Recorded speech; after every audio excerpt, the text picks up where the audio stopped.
Akhirnya selesai juga saya mengajar hari ini. Sebenarnya saya senang mengajar mereka. Saya rindu mereka memiliki pengetahuan dan kemampuan untuk hidup dengan baik. Tapi saya merasa saya belum bisa menjadi guru yang baik. Sepertinya anak-anak belum bisa belajar dengan cara saya mengajar.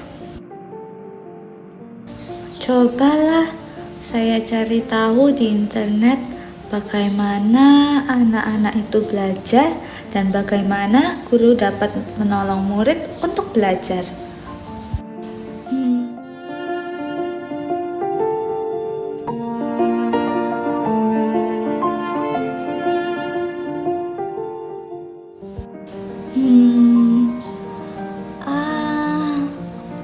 Apa ya bedanya teori belajar dan teori pembelajaran? Apa hanya permainan nama saja? Cobalah saya tanya teman yang sedang mengambil magister pendidikan di Universitas Pelita Harapan. Halo, Lagi di mana? lagi di Papua nih.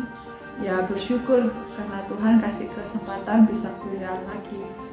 Walaupun dia di Papua, tapi dia bisa ambil magister pendidikan di Universitas Pelita Harapan karena ada program hybridnya. Jadi walaupun dia ada di Papua, dia masih bisa kuliah online. Oh ya Lia, saya lagi bingung nih antara teori belajar dan teori pembelajaran. Sebenarnya mereka itu berbeda atau hanya permainan kata saja sih? Wah, kebetulan semester ini ada mata kuliah teori belajar dan konsep mengajar yang membahas tentang itu. Wah, pas banget. Bisa bagikan dong apa yang kamu pelajari? Lia pelajari teori belajar dan teori pembelajaran itu berbeda. Teori belajar membantu untuk memahami bagaimana proses belajar terjadi.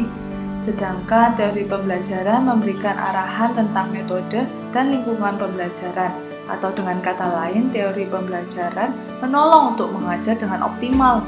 Oleh karena itu, pendidik harus memahami teori belajar dulu sebelum memahami teori pembelajaran.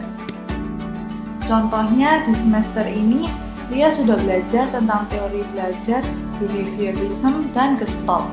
Teori behaviorism mengatakan bahwa belajar terjadi karena ada interaksi, rangsangan atau stimulus, dan tangkapan atau respons. Dengan begitu, proses belajar menghasilkan perubahan perilaku. Sementara itu, teori Gestalt mengatakan bahwa manusia memahami apa yang dilihat dan dipelajarinya sebagai satu kesatuan yang utuh, sehingga manusia dapat membangun sebuah pengetahuan dan pemahaman baru. Teori-teori tersebut saling berkaitan dan bahkan teori dan praktiknya dapat saling memperlengkapi untuk menghadirkan proses belajar mengajar yang optimal. Oleh karena itu, kita sebagai guru dapat mempraktikkan teori-teori tersebut saat membuat tujuan, menyediakan materi, media, dan fasilitas pembelajaran.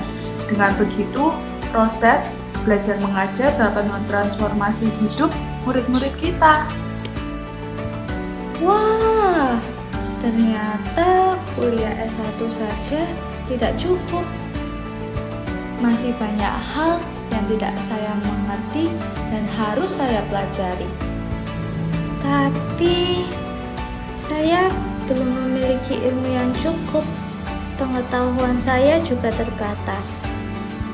Kira-kira saya bisa atau tidak ya jadi mahasiswa Magister Pendidikan Universitas Pelita Harapan?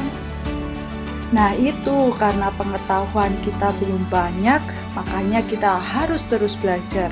Salah satunya ikut S2 ini. Tenang-tenang, di mata kuliah ini kita juga mengenal tentang positive education dan egalitarian. Dengan positive education, dosen akan menolong mengembangkan kemampuan kita. Bahkan dengan nuansa egalitarian, kita tidak merasa ada perbedaan antara sesama mahasiswa dan dosen, karena kita setara. Jadi, tidak perlu takut atau minder.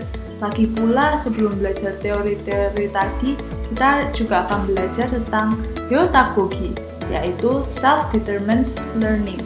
Sehingga, asal kita memiliki keinginan yang kuat dan tekun untuk belajar, kita pasti bisa.